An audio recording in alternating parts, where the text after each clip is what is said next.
Tengo a Aimé Setmat de Grimaldo. Ella es presidenta de la Junta Directiva de la Asociación Bancaria de Panamá. Aimé, bienvenida a Next Noticias. Muy buenos días y gracias por la invitación. Aimé, yo creo que si hay algo que todos estamos pendientes es qué va a pasar con nuestras deudas bancarias en medio de este gran confinamiento y posterior a lo que va a ser la economía post-COVID. Bienvenida. Muchas gracias y buenos días a todos.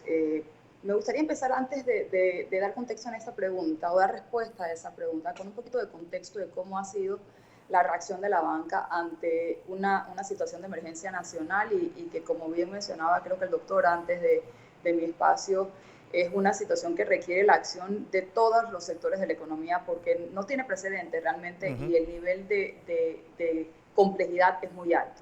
La banca, desde que inicia el gobierno de la República de Panamá hace el primer anuncio de un caso del COVID, empieza a formar parte de distintas mesas de trabajo para entender cómo podíamos afrontar esta situación y, muy importante, cómo podíamos ser solidarios ante una realidad y ante un contexto que nos cambiaba sustancialmente a todos. Y es que gran parte de nuestros clientes iban a tener una afectación directa en su capacidad, en su situación personal, para hablar de los clientes personales, y en las empresas de igual forma en su situación económica para hacerle frente a sus obligaciones financieras. Habiendo dicho eso, los bancos hemos venido trabajando en distintas medidas y las más recientes, digamos, para resumirlas de forma muy general, han sido las medidas anunciadas en marzo pasado por un número plural de bancos en el que, en términos muy generales, lo que hemos planteado es de una manera proactiva, de una manera muy responsable y de una manera empática con la realidad de los clientes. Hemos planteado periodos de gracia hasta de 3 meses para los clientes de las bancas de consumo. Cuando hablamos de banca de consumo nos referimos generalmente a préstamos personales, a préstamos de auto, a tarjetas de crédito, a préstamos hipotecarios. Y eso han sido prórrogas automáticas, en donde las cuotas que se han extendido en términos, en la gran mayoría de los bancos, son las cuotas de abril, de mayo y de junio. Es decir, dar un tiempo prudente para que todos veamos cómo evoluciona esta situación. En esos tiempos los clientes no tienen que hacerle frente a esas obligaciones o a esas mensualidades que tenían que pagar producto de sus compromisos con las entidades bancarias. Y en el caso de las carteras comerciales, que aproximadamente en el sistema bancario son, digamos que como al dato de febrero del 2020, 40 billones de dólares, el planteamiento de los bancos acá ha sido, porque hay que entender que la situación de las empresas es distinta una de otra, Claro. ha sido acercamientos puntuales con los negocios y estamos también trabajando en medidas de adaptarnos a la realidad de los flujos de caja de estas empresas o de la situación económica de cada una de estas empresas. A mí me gustaría aprovechar este espacio, Fernando, Vale. para reiterar que la banca en efecto ha sido solidaria y ya lo ha demostrado, porque, como te digo, ya empezamos en abril, terminando abril va a ser un mes muy importante para que probablemente ya tengamos data consolidada a nivel del sistema de en cuanto a cuántos clientes han beneficiado estas medidas, pero no hemos esperado a que haya algún, siga avanzando o entendamos a ver cómo. No, hemos sido muy proactivos realmente porque entendemos que es una situación muy complicada y que lo que necesitamos es acompañar a nuestros clientes como lo hemos hecho por más de 100 años que la banca ha estado operando en Panamá, Fernando. Aimé, pues está esa petición de parte de la Asamblea de la ley de moratoria. ¿Crees que la banca ya unilateralmente ha dado el paso hacia adelante y esa ley está de más?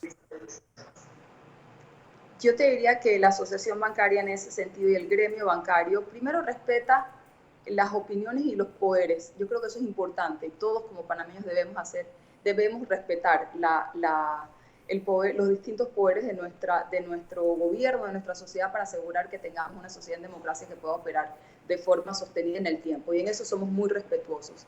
Ese es el primer punto que te quiero decir. El segundo, coincidimos en las preocupaciones genuinas de distintos proyectos de ley, en preocupaciones que se relacionan con clientes impactados por el COVID-19.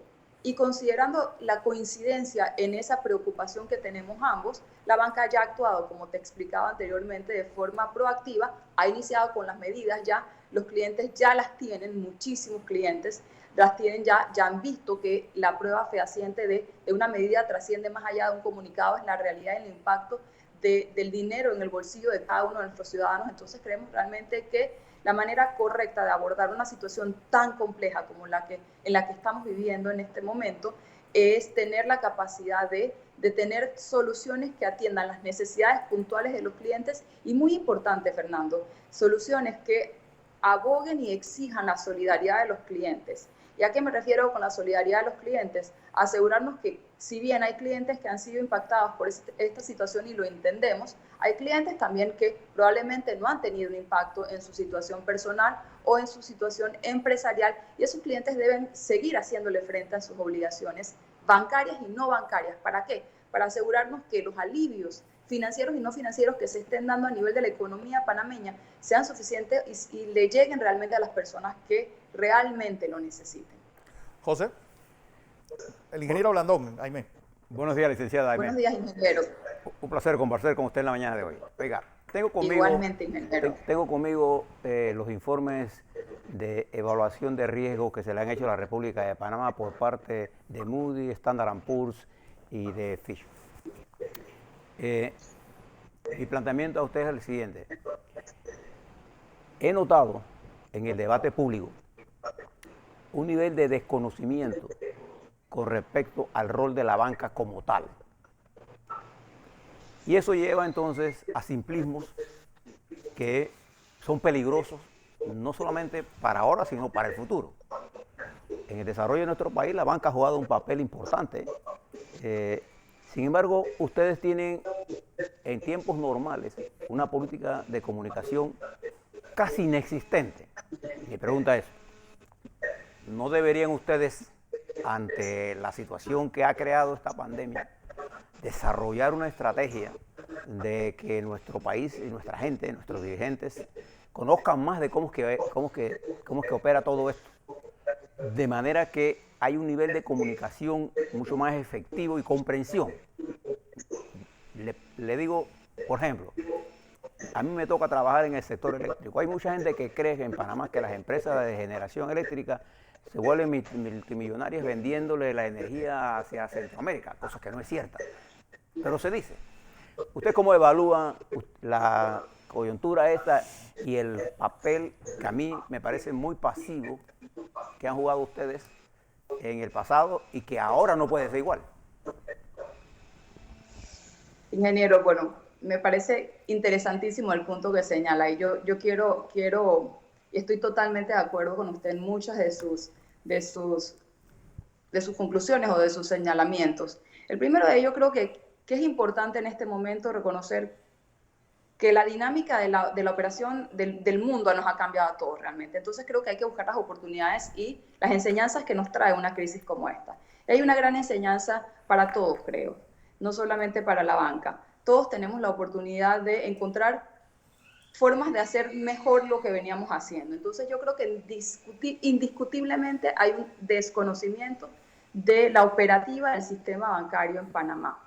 Un desconocimiento en temas que requieren que la banca que hemos venido trabajando seamos todavía mucho más enfáticas en los mensajes, en cómo comunicamos, en cómo educamos a nuestros clientes también y al ciudadano. Y en eso estoy totalmente de acuerdo. Y desde el gremio bancario nosotros hemos iniciado precisamente una estrategia de comunicación acompañándonos de los más de 48 bancos de licencia general, en donde estaremos realmente reforzando esos mensajes de operación. Y creo que hay algo muy importante, ingeniero, y usted lo decía muy bien, la banca primero que todo debiera ser uno de los grandes sectores que como panameños todos debiéramos defender. Y le digo por qué, porque la banca le ha permitido a este país progresar. La banca nos ha permitido como panameños a todos superarnos, ha permitido que una clase media en Panamá progrese, ha permitido que una mediana salarial que cuando uno la ve en los últimos 20 años haya subido sustancialmente, que un desempleo haya bajado. ¿Y por qué? Porque ha dado acceso al crédito. El acceso a crédito en Panamá es el más grande en Latinoamérica, solo superado por Chile. Y cuando uno mira acceso a crédito, ¿qué significa? Yo siempre lo digo, yo estoy próxima a cumplir 30 años de ser banquera. Acceso a crédito no es nada más y nada menos que cuando uno como banquero le da la oportunidad a una persona a hacer realidad un sueño, y es tener una vivienda. Cuando uno a una pequeña y mediana empresa, que en países como el nuestro son más del 80% de la planta empresarial, los ayudamos a construir sus negocios. Y eso ha sido gracias a la banca, gracias a una banca que se ha manejado también en ausencia de un banco central, de forma responsable, de forma disciplinada, cumpliendo con altos estándares y siempre preservando que las decisiones, como usted decía, no son cortoplacistas. Las decisiones tienen que ser decisiones que tengan una mirada de largo plazo y poniendo en primer lugar siempre en cualquier decisión a los depositantes en nuestro sistema bancario. Entonces, yo coincido con usted, estamos trabajando en una estrategia de comunicación desde el gremio, esperamos realmente aumentar ese nivel de conocimiento de la operativa para que al final ojalá todos los panameños nos sintamos orgullosos de contar en un país con un sistema bancario que, nuevamente reitero, con un amplio nivel de acceso al crédito nos ha permitido progresar y que estoy segura que si mantenemos la dinámica de operación de forma responsable nos ayudará a reactivar la economía una vez superada esta crisis, porque es muy importante recordar, para Panamá es indispensable contar, y lo dicen todos los reportes que usted mencionó, contar con un sistema bancario robusto que permita tener una participación activa en la demanda de crédito de los clientes y así reactivar la economía. Sin créditos no se reactivan las economías, ingeniero, y usted lo sabe muy bien. Entonces sí hay una tarea muy importante que tenemos que seguir haciendo y que estamos conscientes que hay una oportunidad que aprovechar y ya la estamos aprovechando para maximizar o elevar ese nivel de conocimiento de nuestros ciudadanos. Y me refiero no solamente al cliente bancario, sino a todo el ciudadano, porque en Panamá todavía hay una oportunidad de bancarización interesante. Permítame darle un ejemplo de lo que considero es importante que la banca y la asociación bancaria reconsidere. En los años 70, estando bajo la dirección del gobierno, el general Torrijos, la banca panameña e internacional jugó un papel importante en el financiamiento del sector agropecuario. Probablemente muchos no se acuerdan de eso, pero ellos confiaron y pusieron dinero en el desarrollo del sector agropecuario y por eso fuimos autosuficientes, por ejemplo, en arroz. ¿Por qué ustedes no piensan? Nosotros tenemos para desarrollar el país, desarrollar el programa logístico, el desarrollo comercial, los autos, pero también necesitamos el desarrollo del sector agropecuario. ¿Por qué la banca no piensa en el sector agropecuario, pero con la realidad? Un ganadero no necesita un préstamo de 4 años. Un ganadero necesita un préstamo de largo plazo. ¿Y por qué no combinamos la acción de la banca con el Estado para lograr desarrollar financiamiento adecuado al sector agropecuario? En ese sentido, ingeniero, le quiero compartir, nosotros la semana pasada en una de las mesas en las que estamos trabajando, mesa liderada por el Ministerio de Economía y Finanzas del doctor Alexander, tuvimos la oportunidad de tener una reunión en donde el doctor Alexander ya nos confirmó a la banca la consecución de unos fondos provenientes del Banco Interamericano de Desarrollo, en donde precisamente una parte importante de esos fondos, que son 300 millones de dólares, que van a estar canalizados a través del Banco Nacional de Panamá, pero que podrán ser accedidos por la banca comercial panameña también, van a estar destinados exclusivamente al sector agro. Esta semana debemos estar participando en reuniones con el Banco Nacional para entender realmente la dinámica de estos fondos y es muy importante lo que usted menciona y es lo que los bancos hacemos y es por eso que es necesario atender caso a caso, es a tener la capacidad ahora de adecuar los créditos a la realidad del sector.